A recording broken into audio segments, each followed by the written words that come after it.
Well, today is going to be a little bit of a short review. We only have two we're going to be reviewing. The first one is going to be, of course, from Hardcore Hustle Organization, or as it's called, H2O, with Cosmic Chaos. That's right, Cosmic Chaos. We only have, well, originally we were supposed to have one championship match, but however, that was changed thanks to their current heavyweight champion. But also, we cannot forget AEW Dynamite with Holiday Bash. As you know, FTR gets their hands finally on the guns after costing them, getting under their skin and all that. We got the AEW Women's Championship, and of course, match 5 of the best of 7. We're going to have a blast talking about that. And of course, we cannot forget what's been going on in the world of pro wrestling. So, let's get ready for another episode of the Deleted Wrestle Zone.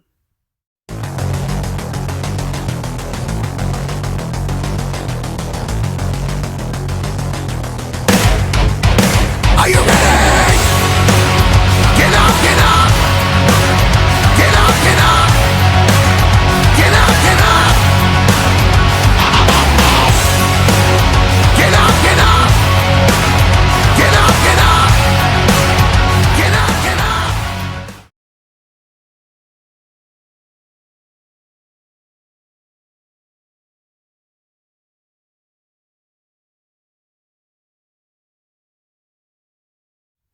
Welcome everybody to Deleted Wrestle Zone, all things that is pro wrestling with AEW, NXT, New Japan Pro Wrestling, Impact Wrestling, the National Wrestling Alliance, various promotions, wrestlers, matches, and championships. I am your host, J Rod here. So, let's begin with H2O, or as it's called, Hardcore Hustle Organization. This is Matt Tremont's promotion. If you guys are familiarized with Matt Tremont, he is part of that promotion with GCW alongside with Nick Gage, where they tag team. So this is one of their much recent events from early in December, Cosmic Chaos. Now I know it's a little late for that, but however, um, I never got a chance to see it. But I decided, you know what the hell, let's do it. So our first match is called an Anything Goes 8-man tag match. We have two teams comprised of two different tag teams going inside. Team number one, we have, of course, the president bad game, consisting of Edward Hawkins, the president the president Edward Hawkins, um, Frankie Benoda, and of course Endgame, Darian uh, Marcini or and Leroy Robinson. They take on another team comprised of two different tag teams.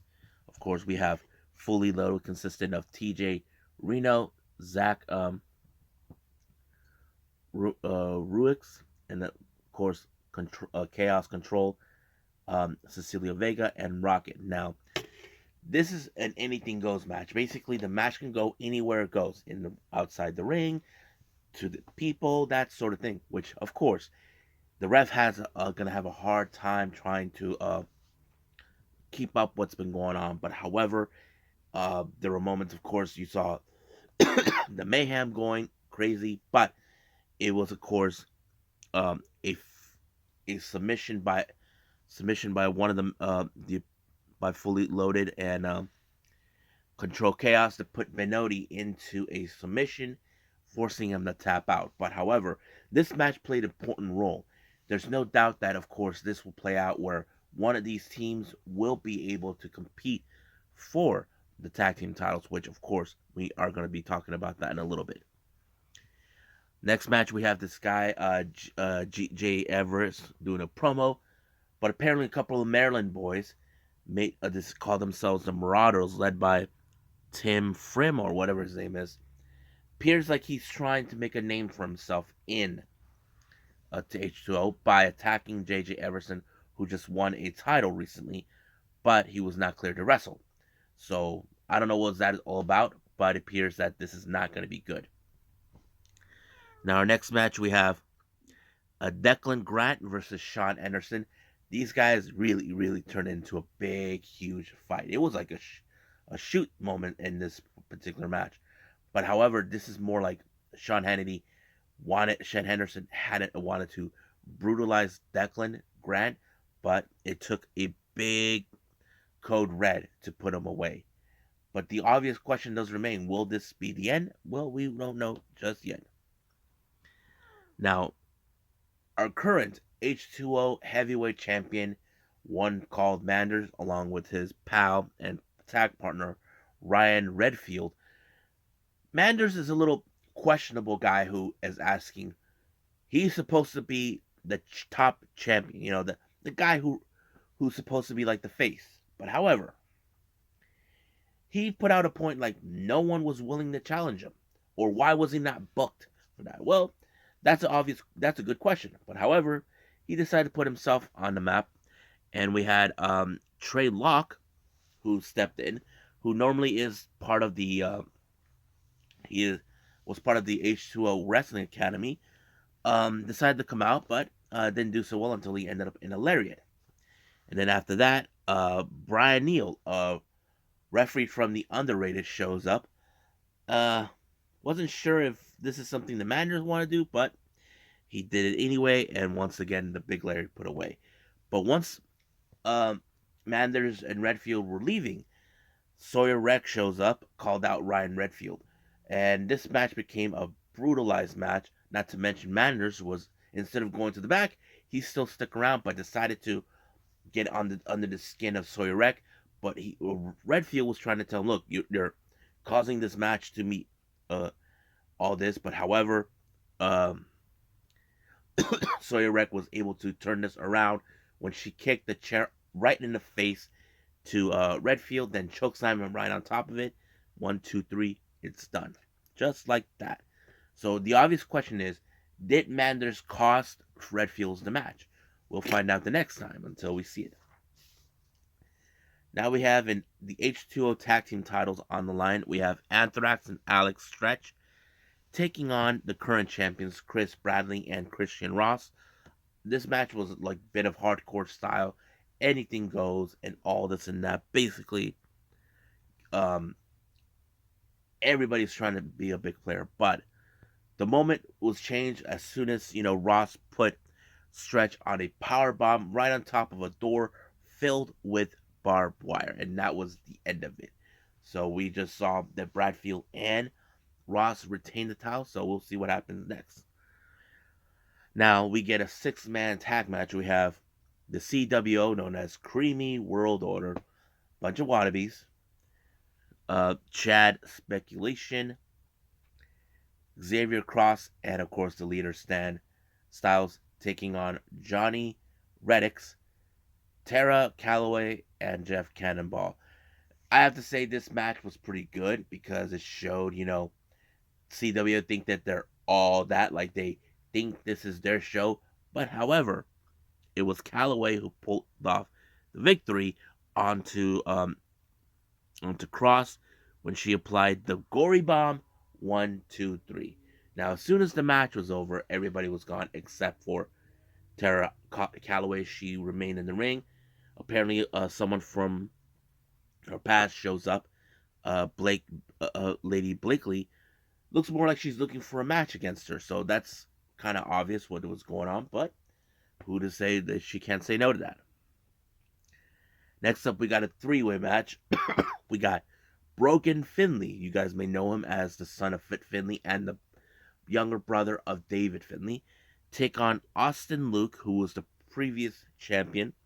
And of course, the Danny Havoc champion, Brandon Kirk. I thought this match was pretty good. I enjoyed it. But Brandon Kirk, as you know, he's been the most hated person. Now he's the most lovable person.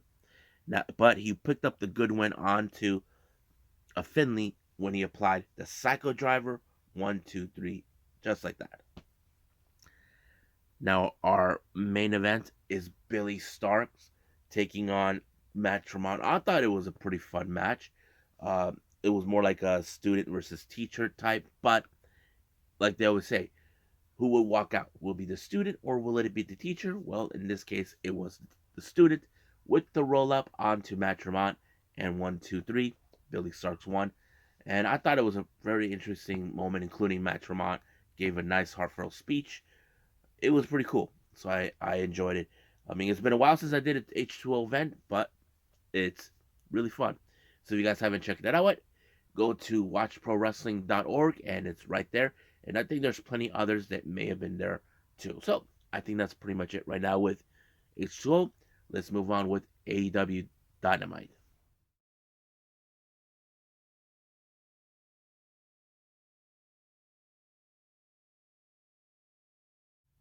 Okay, AEW Dynamite Holiday Bash opened up with Ricky Starks doing an amazing promo. Now, we saw what happened last week. Ricky Starks did not win both the Dynamite Diamond Ring and the AEW World Title, thanks to MJF low blowing um, Starks. But however, Starks put out a good promo where he talks about, yes, I lost to a scumbag like MJF, but I'm here like a man admitting that. And of course, he did state it that he will have to work back to the top. You know, that's something we've seen with many wrestlers in the past, and they always do that. I mean, recently we're seeing that with Mickey James and Impact Wrestling, just to put that as a, not to compare it, but more like a similarities. But however, this whole thing was being, when during this promo was being later interrupted by Jericho and the rest of the Jericho Appreciation Society. It appears Jericho agreed with him, saying, yes, you were close in winning. But he thinks that he could do better by aligning himself with him. But Ricky Starks view this like, why would I join that? You know? And then of course he put all his insults and all that. But of course, who would have thought that we saw Jake Hager showed up right from the back and attacked him? And then of course Jericho and the rest of the JSS showed up, tried to manhandle Ricky Starks, but however, Ricky Starks was saved by none other than our current signing and the one who picked up the biggest upset a week ago, Action Andretti, saved Ricky Starks. Now later on, he did talk about that he pulled off the impossible, all this and that, and of course he was surprised by members of the JSN, which provided distraction, and Jericho pulled off an old move that he used to pull off, the fireball. Looks more like the wizard has finally come back. But sooner or later, Andrade will get his little payback.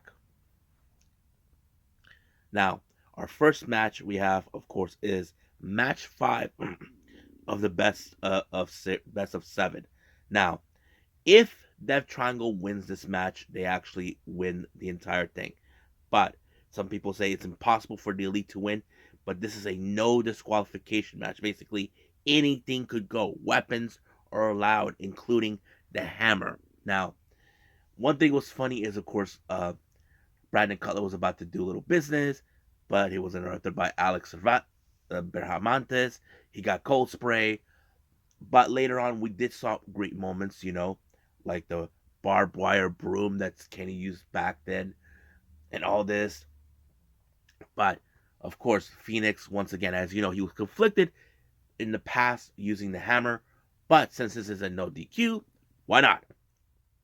And I think that sets the whole thing out how for him to win. He thought that this match won in favor, but when he knocked out Kenny, but Kenny surprisingly kicked out of this one.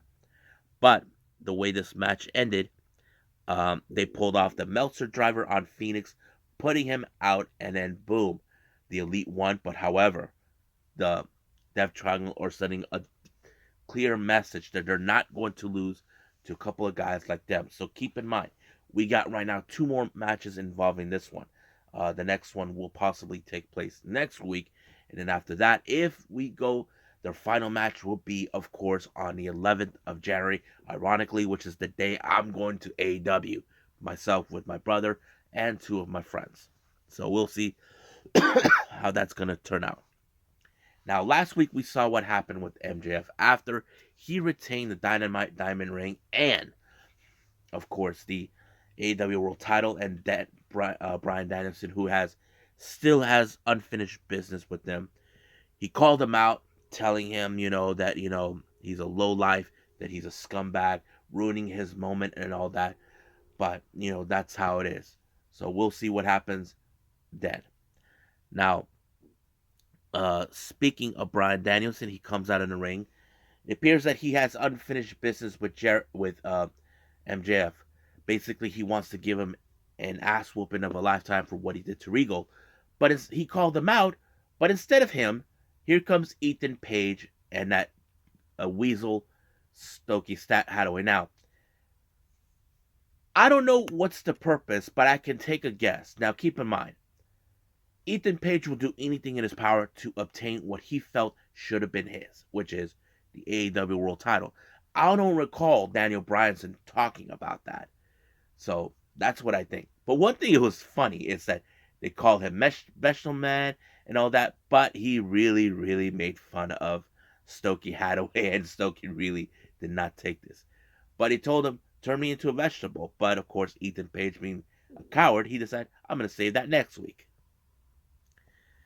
Now, Moxley sends out a message to Hangman. Keep in mind, Hangman is still dealing with the whole process of what happened between those two.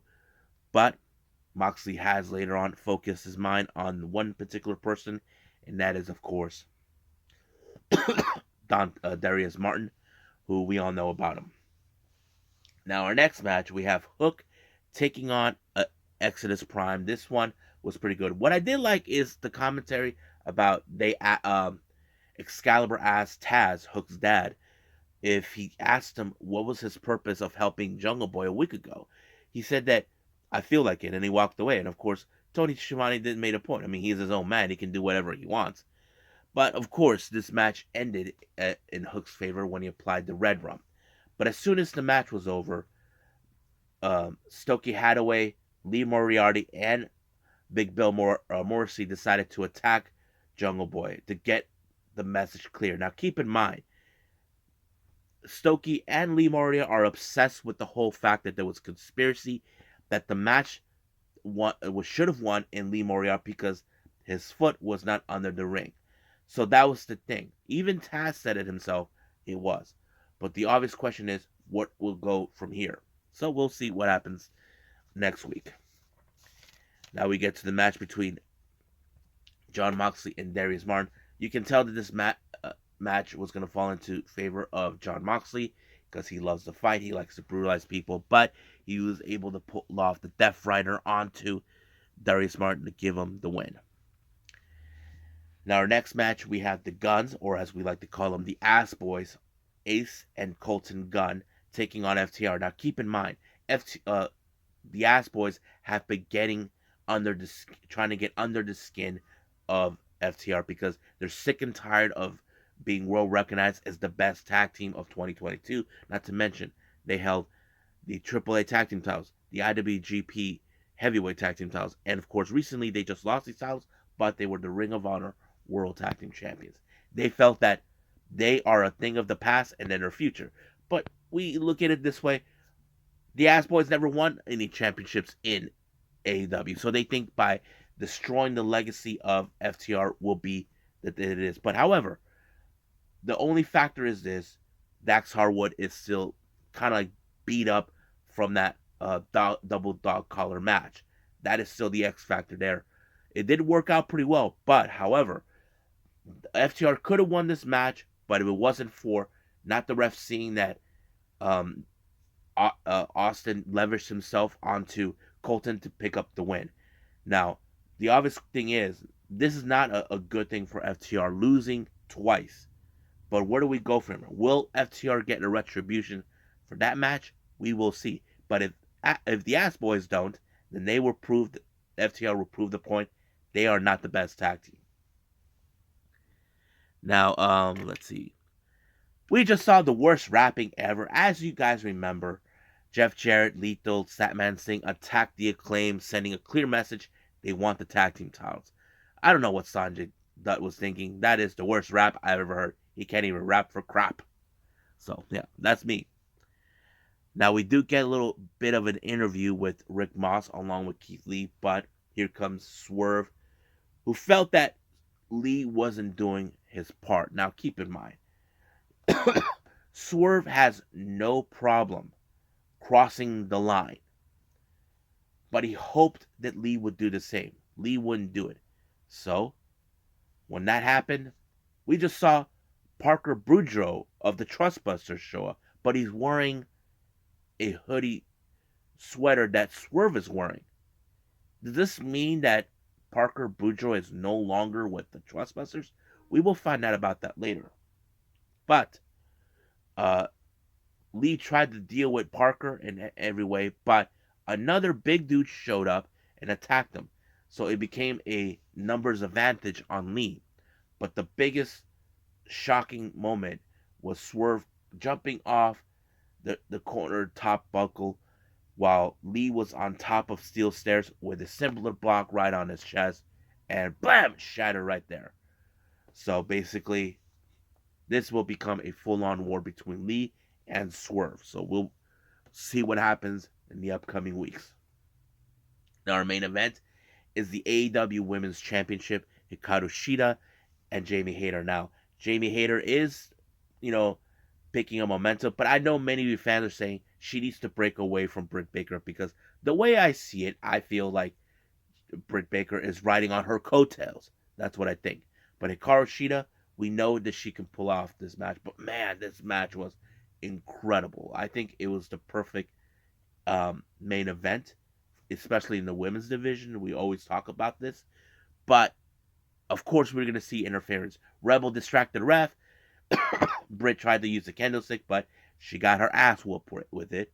But however, it took a lariat or so to put away Sheeta for Jamie Hayter to win.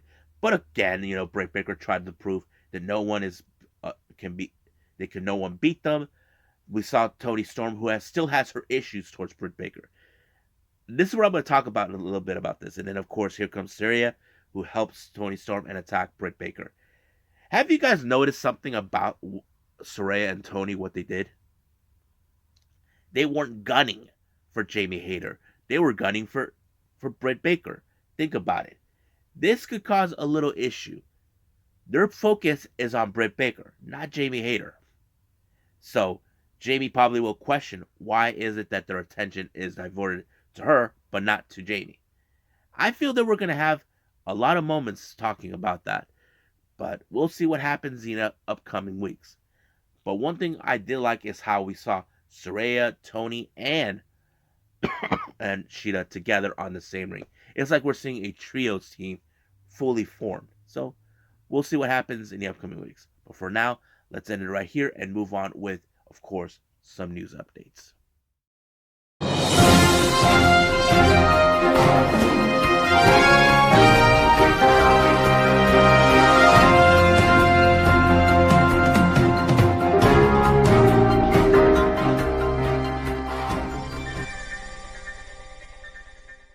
Okay, welcome to our news update. So this is what we have for everyone that I was able to gather up. As you know, for the Stardom event coming up on the 29th, the Dream Queendom on the 29th for Ryogoku. There is an opening match where it's a more of a rumble match. So here are the wrestlers that will participate. We have Yuna Mizumori, Saki, Super Strong Stardom Machine, Tomoka Inaba, Ram Kaicho, Fukigen Death, Lady C, Hina, Miyu Amasaki, Waka Tsukiyama, and Rina. And of course, 2 X's have been announced. So that means we got 2 mystery wrestlers that are to be announced. So that's going to be interesting to find out. So we'll see what happens then. Now, in other news, for a new show has been announced for Deadlock Pro Wrestling, based out of North Carolina. They haven't titled this. This one's going to it's going to be on the 14th of January. The DPW World Title will be on the line. So Lucky Ali's opponent will be none other than Dragon Gate's SB Kento. This is going to be a big match to watch. It's going to be awesome. Now, Wrestling Revolver has announced 2 things are taking place now for the Drip. they announced the return of Gringo Loco, who will be making his appearance. But however, the biggest surprise is, of course, is they finally got another New Japan Pro Wrestling's talent to be appearing, and is none other than Time Splitter himself, Kushida. This is huge news, having a guy from New Japan. Yes, Kenta even made his appearance there, but we'll see what happens then. Now, Jersey Championship Wrestling, as you know, we continue more with the J Cup. They announced that entrant number 15 will be none other than, of course, uh, Leo Rush. But, however, there's going to be a showcase match involving Mike Bailey. So that's going to be interesting to watch. Now, something interesting took place on Busted Open Radio. Enzo Amore now goes by Real One. He tells Busted Open Radio that he says that he will destroy MJF on the mic. Now, MJF is great on the mic. We have seen wrestlers who can pull it off. MJF, no doubt, he is one of those guys who knows how to talk on the mic. But Enzo saying this, I don't know if he could, because, many people can say a lot of things about him. But we'll find out what MJF's response to that. I'm sure he's going to say that, all this and that. Now, interesting developments have taken place this past Tuesday on AEW Dark. If you guys saw what happened, we have, of course, a brand new team that was formed. The Spanish Announce Project, consistent of Angelico, Serpentico, and Luther. However, it appears that a current team with a similar type of name, you may know them, Los Maximos, Joel and Jose, also known as the Spanish Announce Team, doesn't seem like they like what they're hearing. So they tweeted this recently. Someone actually informed them this. Someone informed Joel Maximo this. They're saying that that this is kind of BS of them to do something like that. But this is what Joel Maximo responds. The fans are not stupid or blind, AEW. Pay attention, please. We find this very challenging. The fathers of style want answers. So basically what's happening is their names are similar, the team names. The Spanish Announce Team, consistent of Los Maximos, and of course the Spanish Announce Project. Now, we know that if you guys are fans of the Spanish Announce Teams, you guys know their history. They are one of the most incredible tag teams we've seen. I don't know if this is something that, Tony Khan was trying to rip off or anything, but we know that the only reason that they are involved is the SAP is announced this way is because, of course, Angelico spent his time in Mexico, so Serpentico, he's from Puerto Rico, that sort of thing. I don't know if this could be an issue, but it seems like some people have a problem with it. So we'll see what happens then. I'll keep this one on a pin to find out anything more. Now, interesting developments about what's been going on with Chelsea Green. Reports are coming in saying that she deactivated her OnlyFans account. Now, it could only mean a few things. Now, we haven't seen Chelsea since she lost that match against Mickie James on Impact Wrestling. But, however, there were talks about coming from sources in WWE saying that there are talks about bringing Chelsea Green back. But we don't know for sure if that's the case. But it appears like there is the possibility that could happen. If Chelsea Green deactivated, it would mean that there is a strong possibility she will show up in WWE. So we'll see what happens then. Now, speaking of returns in WWE, PW Insider has confirmed that Eric Young will be making his return to WWE in January of 2023. If you guys remember, his last scene in Impact Wrestling is where Diener killed him off after losing a match against Sammy. That was the theory that many people say. He's on his way back to WWE, But now that PW Insider confirmed it, it appears, yes, it's going to happen. Now, our final update here, the final two updates related from DDT, dramatic DDT, is announced that on the 3rd of January, we're going to have the Konosuke Takeshita versus the new guy, Takeshi Masada. This is going to be an interesting matchup. However, relating to that for Tokyo Issue Pro Wrestling, this is what they had to say. They announced for the upcoming Max Heart tournament. This is a tag team tournament that takes place every year. This is the team that's been announced. We have Reiwa AA Cannon, consisting of Saki Akai and Yuki Arai. Dream Day, that's Miyu Watanabe and Rika Tatsumi. 121000, that's Maki Ito and Miyu Yamashita. Kairoku Kimei, that's I think both Shoko Nakajima and Hyper Misawa. Free Wi-Fi, that's Nakakura and Hikari Noah. Toyo Mayu, that's Mahito, Kiru, and Yuki Kamifuku, I believe. Yuki Inoue and Raku. Suzumi and Arisu Inu, yes. Moka Miyamoto and Juria Nagano. And then finally, Haruna Neko and Kaya Toribami. However, a couple of people were not mentioned to be in this tournament, and one of them is, of course, the Magical Sugar Rabbits. Now, the reason that happened is because apparently Yuka Sakazaki will be making her return to the U.S. For some dates. It's still unclear whether she'll be appearing AEW. I hope she does. But as for her tag partner, Mizuki said she's not going to participate and she does not want to be teaming with anybody else. So that is totally understandable. However, Pamarujuku is the only one that hasn't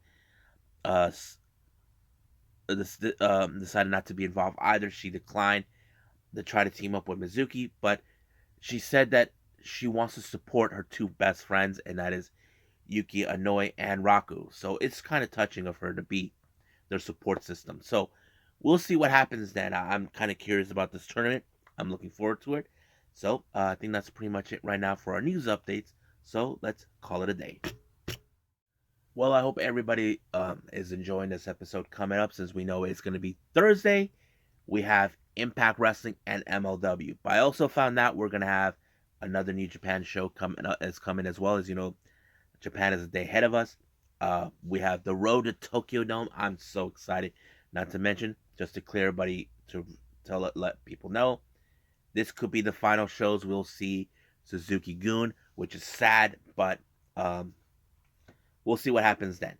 So I think that's pretty much it. If there's any news updates out there, I will put them out. If there's any updates, alerts that I will be putting out as well as soon as possible, if there's any new developments going on in pro wrestling.